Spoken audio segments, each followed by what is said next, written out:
आऊज़ुबिल्लाहिमिनश्शैतानिर्रजीम बिस्मिल्लाहिर्रहमानिर्रहीम।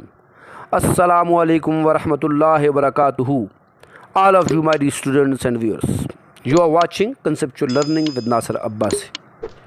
Dear students, today I am going to discuss the very important topic, that is how to give interview for any post and for any testing agency, especially KPPSC Peshawar और FPSC। D students, अभी हाल ही में बहुत सारे test results को announce किया है KPPSC ने और कई कैंडिडेट्स ने इंटरव्यू के लिए क्वालिफाई कर लिया है। तो मेरी आज की वीडियो इंटरव्यू के हवाले से ही होगी। इस वीडियो में इंशाल्लाह मैं आपको डिटेल से बताने जा रहा हूँ कि आपने इंटरव्यू से पहले क्या करना है, इंटरव्यू के दौरान क्या करना है और इंटरव्यू के लिए जाते हुए आपने कौन सी चीज़ों को, कौन से डॉक्यूमेंट्स को लेके जाना है। इन सब बातों पे आज मैं बात करूँगा। एक अहम सवाल जो मैं शुरू ही में डिस्कस कर लेता हूँ, अक्सर लोग पूछते हैं कि सर इंटरव्यू लेने वाले लोग कौन होंगे, स्पेशली KPPSC में। तो ये बात सबसे पहले मैं डिस्कस कर देता हूँ और फिर इंशाल्लाह इंटरव्यू के हवाले से मैं आपको बहुत अहम टिप्स और ट्रिक्स बताने वाला हूँ। तो सबसे पहले ज़हन में रख लें बेटा कि आपका इंटरव्यू लेने वाले 4 बंदे होंगे, ठीक है। आप जिस पोस्ट पे भी अप्लाई कर रहे हैं, लेट्स सपोज अगर आप लेक्चरर के लिए अप्लाई कर रहे हैं तो 4 बंदे कौन से होंगे? 2 बंदे तो आपके रेलेवेंट डिपार्टमेंट के लेक्चरर्स होंगे। लेट्स सपोज आप बायो की पोस्ट के लिए अप्लाई कर रहे हैं तो 2 लेक्चरर होंगे बायो के। वो ज़रूरी नहीं कि लेक्चरर हो, असिस्टेंट प्रोफेसर्स या प्रोफेसर्स भी हो सकते हैं, ठीक है।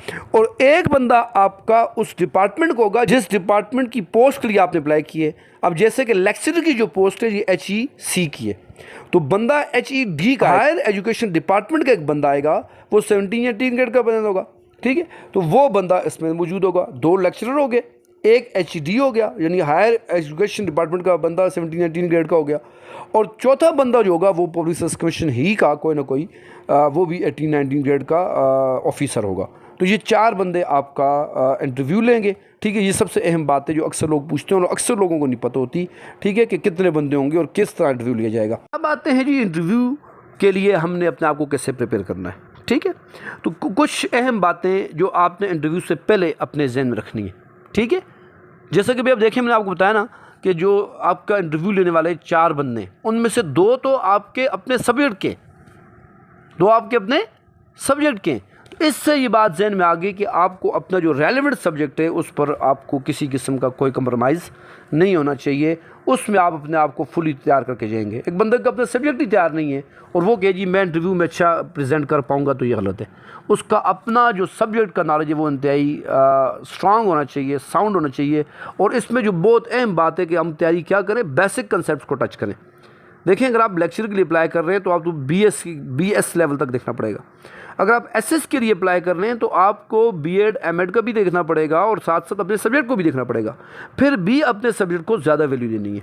तो ये चीज़ अपने ज़हन में रखिएगा कि आपने सबसे पहले ये करना है कि अपने सब्जेक्ट को फुली प्रिपेयर करना है, उसमें किसी किस्म की कोई कमी बेशी नहीं होनी चाहिए। ये तो आपकी पहली प्रायोरिटी है, योर सब्जेक्ट, ठीक है। अब दूसरी बात यह कि अक्सर लोगों को ये नहीं पता होता कि वो डॉक्यूमेंट्स कौन से लेके जाए, या वो यहाँ जाके परेशान हो जाते हैं। देखिए भाई, मैं आपको पहले बताऊँ, इंटरव्यू में जाने से पहले आपने अपने डॉक्यूमेंट्स को क्लियर करना है, और ओरिजिनल डॉक्यूमेंट्स याद रखिएगा, और वेरीफाइड डॉक्यूमेंट्स। और याद रखिएगा हर जो भी आपकी रेलिवेंट लेट्स सपोज SSC है, FSC है, ठीक है, इनकी डिग्रीज़ लेके जाएंगे और प्लस DMCs भी लेके जाएंगे, क्योंकि DMCs और डिग्रीज जो है ये बहुत ज़्यादा मैटर करती हैं।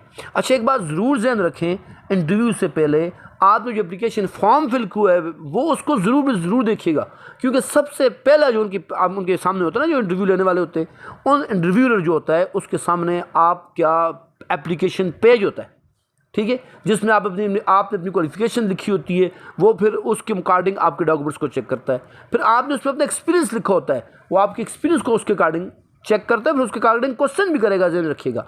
और तीसरी चीज़, आपने अपनी हॉबीज़ लिखी होती हैं। ये अक्सर लोग जो है हॉबीज़ वैसे ही कोई ना कोई लिख लेते हैं। मैं हमेशा अक्सर बच्चों को कहता हूँ कि भाई हॉबीज़ हमेशा वही लिखिएगा जिसका आपको साउंड नॉलेज हो। लेट्स सपोज आपने लिखा जी मेरी हॉबी क्रिकेट है और क्रिकेट की आपको ABCD नहीं आती, और वो आपकी हॉबी के अकॉर्डिंग आपसे क्वेश्चन कर ले, तो आपको वहाँ परेशानी का सामना होगा। तो इसमें जहन में ये बात रख लें कि आपने अपने एप्लीकेशन फॉर्म को उसी तरह फिल करना है जिस तरह के आप हो। अपना एक्सपीरियंस भी वही लिखना है जिस फील्ड के आप हो।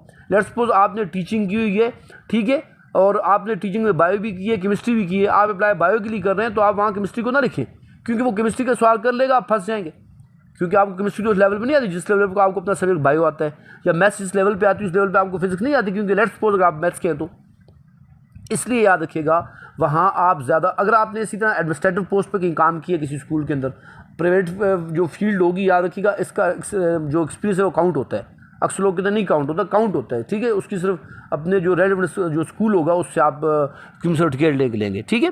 तो वो आपने वहाँ लिखा जी मैं वहाँ कोऑर्डिनेटर था, तो वो कोऑर्डिनेटर के जो रूल्स हैं और जो रेगुलेशंस हैं उसके अलग से पूछ लेगा आपको, नहीं फिर आपको। इसलिए याद रखिएगा आप हमेशा एक्सपीरियंस वो लिखिएगा जिसमें आपको पता है कि मैं आंसर कर पाऊँगा। ये लोग अक्सर, यानी ये बहुत अहम बात है कि आप एप्लीकेशन फॉर्म बहुत ज़्यादा मैटर करते हैं इसके अंदर, और बाकी डॉक्यूमेंट्स भी आपके बिल्कुल क्लियर होने चाहिए। अगली चीज़ ये जो बड़ी इंपॉर्टेंट है वो ये कि आप जब भी इंटरव्यू देने चाहें तो जिन लोगों ने पहले इंटरव्यू दे दिया है, चाहे वो उससे क्वालिफाई कर पाए हैं या नहीं कर पाए, उनसे ज़रूर कांटेक्ट में रहिएगा और पूछेगा कि आपसे कौन कौन से क्वेश्चन हुए हैं, कौन कौन से उन्होंने उसमें बात की है। ये चीज़ें भी अपने ज़हन रखिएगा। और एक और अहम बात जो बड़ी अहम है कि आपको करंट अफेयर्स का ज़रूर पता होना चाहिए, ठीक है। जनरल नॉलेज आपका होना चाहिए, जिन्हें कि आपको सिर्फ अपने वो कहते हैं किताबी कीड़ा, एक किताबी कीड़ा बनकर रहने वाली बात नहीं है। अगर आपको करंट अफेयर का नहीं पता, जैसे अभी जो भी बर्निंग इशू है वो आपसे बर्निंग इशू वाले से क्वेश्चन कर लेता है और आपको उसका पता ही नहीं है, तो फिर वो कहेगा कि ये बंदा वही किताबी कीड़ा है, ठीक है ना। यानी वो उनका अच्छा इंप्रेशन नहीं पड़ेगा। तो याद रखिएगा कि जो भी बर्निंग इशूज़ हैं, जो भी करंट अफेयर्स हैं, जो भी जनरल नॉलेज है, इसके लिए ज़ाहिर बात है आपको डेली की न्यूज़पेपर पढ़नी पड़ती है, तो वो आप ज़रूर पढ़िएगा, ठीक है। ये बात आपके जहन में आ गई जी। ये बड़ी कीमती बातें मैं आपको बता रहा हूँ, ठीक है। फिर मैंने एक्सपीरियंस के अलग से आपको बता दी है कि आप अपने एप्लीकेशन फॉर्म में वही लिखिएगा जो चीज़ आपको जिसका एक्सपीरियंस है, यानी और या एक्सपीरियंस है और सरफेस नॉलेज जिससे आप कहते हैं सतही नॉलेज है, तो वो ना लिखिएगा प्लीज़। वो लिखेंगे तो फिर आप फंस जाएंगे, ये मैंने आपको बता दिया। ये तो वो चीज़ें हैं जो आपने इंटरव्यू से पहले करनी है, ठीक है। अब आ जाते हैं दूसरे स्टेप की जानब कि जब हमने इंटरव्यू के लिए जिस दिन जाना है उस दिन हमने क्या क्या करना है। एक बात तो बहुत अहम है, मैं करना ज़रूरी समझूंगा, वो ये कि देखें आप वैसे भी अपनी ज़िंदगी में नमाज का अहतमाम ज़रूर करें, फ़राइज़ का अहतमाम, क्योंकि जब आपके साथ अल्लाह की मदद और मैयत होगी तो आपके लिए हर काम आसान हो जाएगा। ये बड़ी ज़रूरी बात है कि आप अपने फ़राइज़ का अहतमाम करके जाएँ, ठीक है। यानी उस दिन तो ज़रूरी करें, वैसे भी फ़र्ज़ का अहतमाम ज़रूर करना चाहिए, नमाज का अहतमाम। सूरह यासीन बंदा पढ़ के चला जाए, हाँ, इससे बंदे के अंदर कॉन्फिडेंस आएगा। याद रखिएगा, ये एक मैं आपको बड़ी अहम नुस्खा यहाँ बता देता हूँ, बड़ा अहम आपको यहाँ वजीफ़ा बता देता हूँ, वैसे भी इसको जारी रखें। और आज भी मैं आपको बता देता हूँ कि आप 3 दफ़ा जब आप इंटरव्यू लेने के लिए घर से निकलें इंशाअल्लाह, तो आप 3 दफ़ा दुरूद इब्राहिमी, ठीक है, 11 दफ़ा रब्बि शरह ली सदरी यस्सिर ली अमरी वहलुल उक़दतम मिन लिसानी यफ़क़हू क़ौली, और 11 दफ़ा रब्बि ज़िदनी इल्मा, ये पढ़ के चले जाएँ तो इंशाअल्लाह आपका इंटरव्यू बहुत अच्छा होगा। इससे क्या होगा, आपको अल्लाह शरह सदर अता फरमा देंगे। ये वैसे भी आप अपनी ज़िंदगी की रूटीन बना दें, इससे शरह सदर होता है इंसान को, इससे के ज़बान से वो बात जारी होती है जो वो कहना चाहता है या जो उसके हक़ में बेहतर होती है। क्योंकि वहाँ आपने बोलना है, अपने आप को प्रेजेंट करना है, तो आप कभी कभी अपने इंटरनल जो बातें होती हैं, जो मैसेज होता है वो कन्वे नहीं कर पाते, तो इस वजीफ़े की बरकत से इंशाल्लाह वो आप कन्वे कर पाएंगे। ये मेरा चैलेंज है आपको, यकीन, ईकान और ईमान के साथ आप इसको आपने कर लिया तो। और अब दूसरी अहम बात, जिस तरह आप इंटरव्यू के लिए जाएंगे तो ये बात अपने ज़हन में रख लें, या आपको पता भी होगी कि आपकी जो पर्सनालिटी है that should be looking very good, ठीक है। ये नहीं कि आप जो है कि एक वैसे ही उठ के चले जाएं और तैयारी वगैरह को ना करें, अपने आप को तैयार ना करके जाएं। आप पर्सनालिटी वाइज याद रखिएगा क्लीन एंड क्लियर होने चाहिए। अगर आपकी पर्सनालिटी ही क्लीन नहीं है, यानी आपने अपने याद रखिएगा वो छोटी छोटी चीज़ देखते हैं, बड़ी अहम बात है। क्योंकि मैंने आपको पहले भी कहा है कि मेरा दोस्त कंट्रोल ऑफ एग्ज़ाम है नकाश निसार, जिसका मैंने जिक्र पिछली वीडियो में भी किया, बल्कि उसने आपको एज रिस्ट्रिक्शन के वाले से नकाश निसार साहब ने काफ़ी अच्छा आपको गाइड किया। तो वो उन्होंने मुझे ये अक्सर बताया कि वो ये देखें पर्सनालिटी वैसे लोग मुझे समझते हैं बस इसे नया सूट पहन के चले जाएँ, नहीं, सिर्फ नया सूट इसमें इन्वॉल्व नहीं है। पर्सनालिटी से ये मुराद है कि वो आपके नेल्स तक देखेंगे, जो है ना, ज़ाहिर बात है जब आप लिखेंगे या एक से हाथ रखेंगे उनके सामने डेस्क पे, ठीक है, तो वो ये चीज़ देखेंगे भाई इसके नेल्स क्लीन एंड क्लीन हैं या नहीं है, ठीक है। इसी तरह भाई अपने जो आपके शूज़ हैं वो पॉलिश होने चाहिए। अब इसमें बहुत लोग कहते हैं ये 3 पीस सूट लगा के चले, ये 3 पीस सूट जरूरी नहीं है, आपकी पर्सनालिटी पे जो सूट करता है भाई, अब वो शलवार कमीज़ भी करती है, वो अच्छे तो वो भी ठीक है। यानी आप अपनी पर्सनालिटी के हवाले से जिस तरह जैसे आप लोग ईद पे तैयार होते हैं तो ऐसे तैयार होते हैं जैसे आप अच्छे लगें। तो इसलिए आपने ऐसे तैयार होना है जैसे आप अच्छे लगें। ये नहीं कि जैसे आप कहें जी वो उनमें इंटरव्यू वालों को कैसे अच्छे लगूँ। अपने आप को साफ़ सुथरा लेकर जाना है A to Z, ठीक है। सर से कहते हैं ना, सर से के बाल से लेकर पाँव के नाखून तक अपने आप को क्लीन एंड क्लियर करके जाना है, ठीक है, ताकि उनको आपकी पर्सनालिटी में देखने के बाद किसी किस्म की कोई कजरवी या कोई किसी किस्म की कमी नजर ना आए। उसके बाद देखें यार, मैं आपको बताऊं, बिल्कुल डरना नहीं है, क्योंकि जाहिर बात है जब आप डर गए तो आप प्रेजेंट नहीं कर पाएंगे अपने आप को। यानी अपने ऊपर कॉन्फिडेंस होना चाहिए आपको। और आप कहें जी बस ये मैं सिंपल है कि इस तरह, ये अक्सर मैं कहता हूँ हम लोग करते भी हैं हमारे, ये बहुत अहम बात है कि आप इंटरव्यू से पहले इंटरव्यू के सेशन की प्रैक्टिस करें। जैसे आप टीचर हैं तो अपने कोलीग टीचर के साथ उसकी प्रैक्टिस करें, ठीक है। आप अगर लेट्स सपोज टीचिंग नहीं भी करते तो अपने कज़न्स के साथ इसकी इंटरव्यू की प्रैक्टिस करें। आप इंटर हों, ठीक है, आप उसी तरह पूरे तैयार हों, फिर आप इंटरव्यू के अंदर इंटरव्यू लेने वाला आपको कोई भी दोस्त हो, ठीक है। तो जिस तरह आप ये समझ लें कि मैं एक दोस्त के इंटरव्यू देने जा रहा हूँ, इस सेशन में इस सोच को लेके जाएं तो फिर इंशाल्लाह आप पर कोई बर्डन नहीं होगा। बर्डन आपने बना दिया, बोझ बना दिया। जिस चीज़ को बोझ बना दिया जाए फिर वो चीज़ याद रखिएगा नहीं होती। इसलिए अपने जहन में बोझ नहीं बना के जाना, ईजी होकर रिलैक्स होकर काम एटमॉस्फेयर में जब आप जाएंगे अपने माइंड को क्लियर करेंगे। जिस तरह आपकी पर्सनालिटी क्लीन एंड क्लियर होनी चाहिए, इसी तरह आपका माइंड भी क्लीन एंड क्लियर होना चाहिए। उसके अंदर एम्बिग्यूटीज़, कन्फ्यूजन्स और क्या नाम है हेजिटेशंस, ये चीज़ें नहीं होनी चाहिए। जब ये होंगी तो फिर याद रखिएगा, you can not give the interview, you can not present yourself as you want, जैसा आप चाहते हो वैसे आप नहीं कर पाओगे। इसलिए अपने अंदर सबसे बड़ी चीज़ कॉन्फिडेंस होना चाहिए। ओवर कॉन्फिडेंट नहीं होना चाहिए, ये बस ध्यान रखिएगा। कॉन्फिडेंट होना चाहिए, ठीक है, उस हद तक जिस हद तक ज़रूरत है, ठीक है। यानी अक्सर लोग यूँ कहते हैं कि यहाँ एक्टिंग के बजाय ओवर एक्टिंग करते हैं। एक्टिंग नहीं करनी, आप जैसे नेचुरली हैं बस हैं, अपने आप को एक्चुअल शो करना है कि नेचुरल जैसे बंदा इंटरव्यू देता है। ज़्यादा आप सब एजुकेटेड लोग होंगे, पर्सनल और सोबर और डिसेंट लोग होंगे, तो आप अपने आपको सीधा वैसे प्रेजेंट करना है। ये नहीं कि आप ओवर एक्टिंग की, उसमें बाज़ लोग जो है ओवर एक्टिंग की कोशिश करते हैं। तो मैं फिर कह रहा हूँ, ओवर कॉन्फिडेंस या ओवर एक्टिंग ये आपके लिए बहुत ज़्यादा नुकसानदेह होगी। क्योंकि जो सामने लोग बैठे हुए आपके इंटरव्यू ले रहे हैं वो बच्चे नहीं होते, वो 18-19 ग्रेड के ऑफिसर्स होते हैं। इसलिए वो समझ जाएंगे कि ये बंदा एक्टिंग कर रहा है। तो वहाँ तो ज़्यादा बात है, आपको एक्टिंग के तो बुलाया नहीं गया। तो ये चीज़ें आप ध्यान रखिएगा, याद रखिएगा। ये मैं आपका माइंड सेट से कहते हैं ब्रेन वॉशिंग, मैं माइंड सेट कर रहा हूँ फॉर यू इंटरव्यू। तो जब मेरी बातें आप गौर से सुनेंगे तो आप खुद देख लीजिएगा कि आपका इंटरव्यू इंशाल्लाह कितना अच्छा होगा। अब आ जाते हैं कि जब आपने इंटरव्यू देना है, ठीक है, लेट्स सपोज अब आप पेशावर पहुँच चुके हैं जी, अब बाहर बैठे वेट कर रहे हैं, हाँ, और अभी आपके इंटरव्यू के लिए आपको बुला लिया गया। अब आपने बिल्कुल नहीं डरना, ठीक है। वहाँ भी बैठ के आप थोड़ा सा दुरूशी पढ़ लें, जिक्र कर लें, ठीक है। और ये नहीं कि उस वक्त आप किताबें खोल के, ये ऐसा नहीं करना। अक्सर लोग जो होते हैं उस किताबें खोल के बैठते हैं। हाँ, ये ज़रूर है कि जो लोग इंटरव्यू दे के वापस आ रहे हैं उनसे ज़रूर पूछिएगा कि भाई इंटरव्यू में क्या क्या क्वेश्चन किए गए, उसमें कोई नहीं हो, डरना नहीं है, ठीक है ना भाई। और ये अभी मैं आपको बताता हूँ कि आपने रिप्लाई कैसे करना है। पहले मैं आपको इंटरव्यू का तरीका बताता हूँ। अब इसमें ध्यान रखें बात कि जब आपका नंबर आ गया, आपको कॉल कर ली गई और आपको बुला लिया गया, तो आपका इंट्रेंस होती है ये भी वो चेक करते हैं। ध्यान रखिएगा, ये मेरे दोस्त, मैं आपको पहले फिर कह रहा हूँ कि कंट्रोल ऑफ एग्जाम है। और वैसे खुद भी अलहम्दुलिल्लाह मैंने प्रोफेसर कमीशन के 2 इंटरव्यू दिए हैं। और वैसे भी ज़ाहिर बात है जितने भी हमारे दोस्त हैं तो मैं तो उनसे पूछता रहता हूँ इंटरव्यू के हवाले से कि किस तरह हुआ, क्या हुआ। जो लोग माशाल्लाह वो से लोग क्वालिफाई भी कर देते हैं, कुछ लोग ले भी जाते हैं। लेकिन सबसे बड़ी चीज़ कि आपकी उसमें इंटरेस्ट, कि how you are entering in the room, interviewing room के अंदर आप कैसे एंटर हो रहे हैं, ये बड़ी चीज़ मैटर करती है। वहाँ डर के नहीं होना, ठीक है, वहाँ अकड़ के भी नहीं जाना, बिल्कुल एक नॉर्मल पर्सनालिटी जैसे, just like you are entering in your classroom, ठीक है। तो वो एंट्री जो होती है ना बड़ी ज़बरदस्त होती है। तो इसी तरह आपने उस रूम के अंदर भी बड़े ही सोबर और डिसेंट अंदाज से एंटर होना है, ठीक है। एंटर होते ही आपने पहला काम ये करना है, से सलाम टू देम, उनको अस्सलाम वालेकुम कहना है। और याद रखिएगा विदाउट परमिशन नहीं बैठना आपने। अक्सर लोग वहाँ जाके बैठ जाते हैं, ये इसे ओवर कॉन्फिडेंस, ओवर एक्टिंग कहते हैं, ठीक है।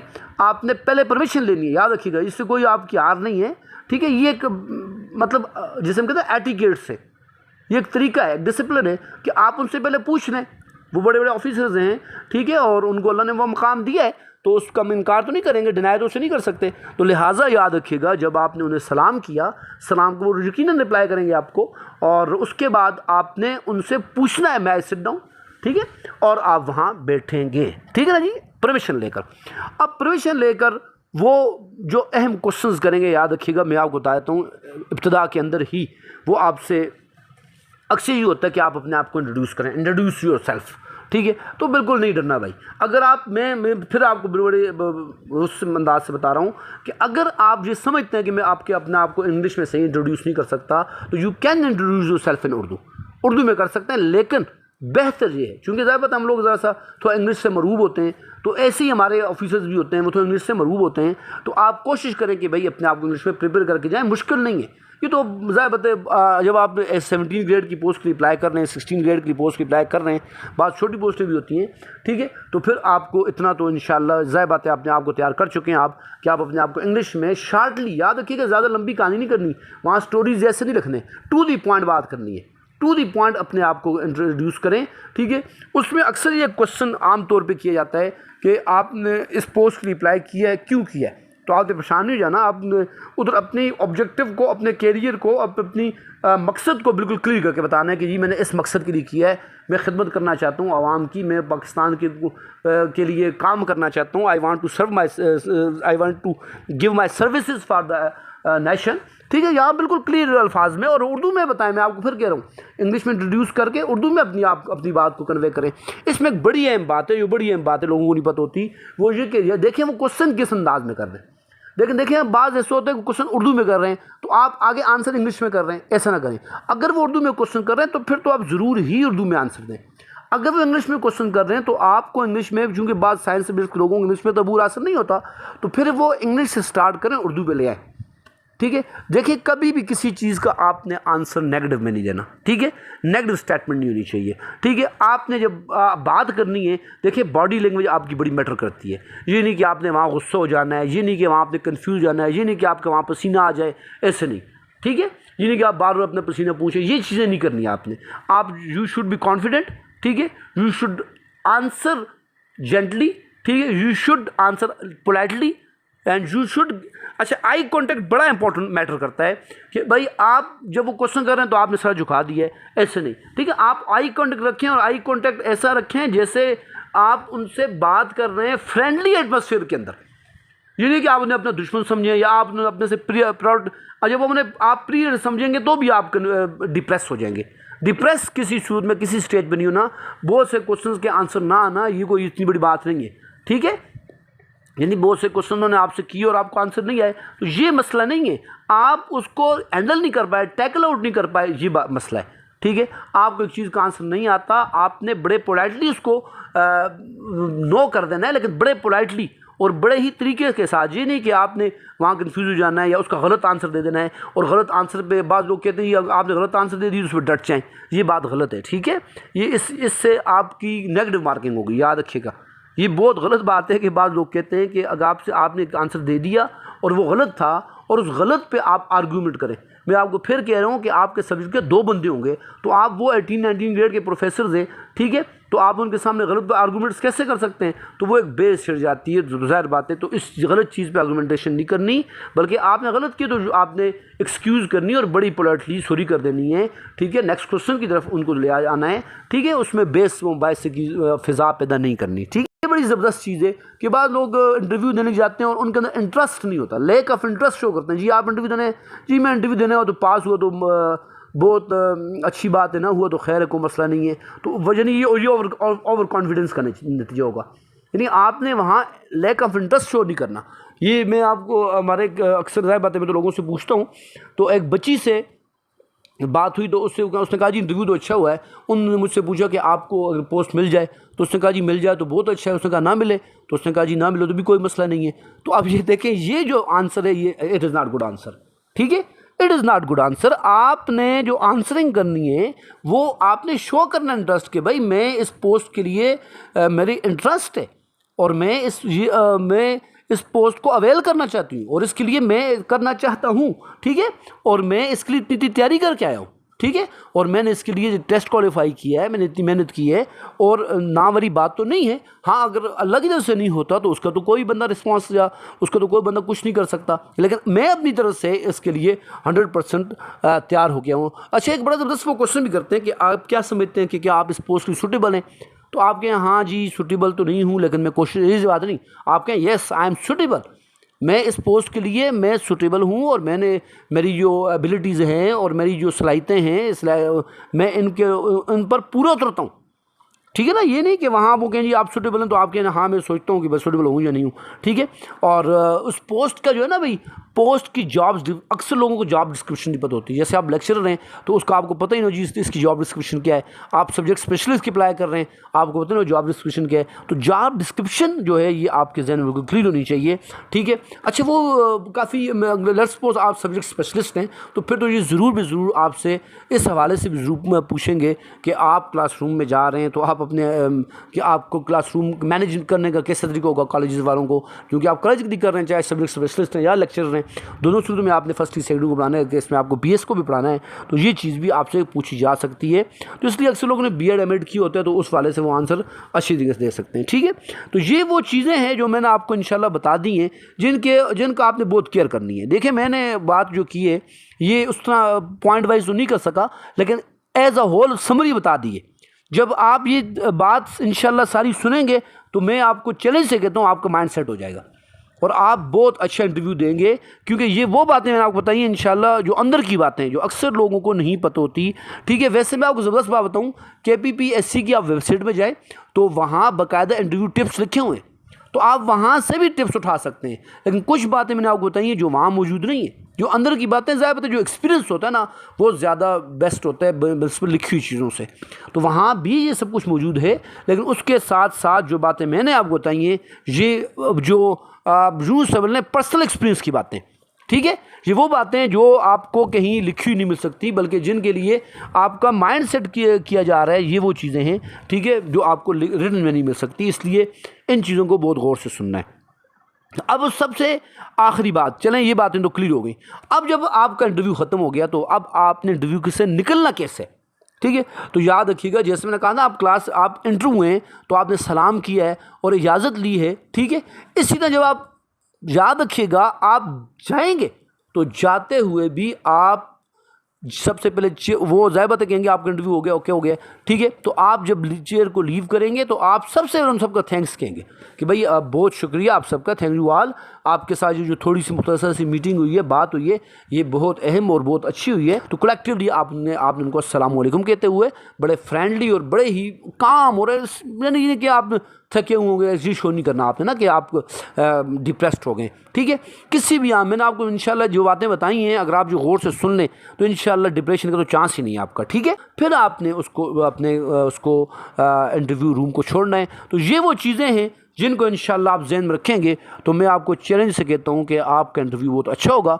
और अब इस हवाले से बहुत सी बातें हो सकते हैं मैंने ना भी की हूँ, क्योंकि ज़्यादा मैंने तो ज़बानी बातें की हैं, लेकिन कोई ऐसी बात जो आपके ज़हन में आ रही है आप मुझसे कमेंट्स में पूछ सकते हैं, ठीक है। अक्सर लोगों के पास मेरा नंबर मौजूद है और बाकायदा मैं हमेशा लिखता भी हूँ, तो आप नंबर में पूछ सकते हैं, ठीक है। तो मैं आपको और मज़ीद डिटेल भी बता दूँगा, इसलिए परेशान होने की ज़रूरत नहीं है। इस इंटरव्यू जो वीडियो है इसको गौर से सुने और इसको आगे पहुंचाएं भी, ताकि सबको फ़ायदा हो जाए, ठीक है। एक एक को बताना मुश्किल था, मैंने कहा वीडियो बना देते हैं, तो इंशाल्लाह आप सबको फ़ायदा होगा। आज के लिए इतना ही काफ़ी है। Thank you so much all of you my dear students and viewer. अल्लाह हाफिज़।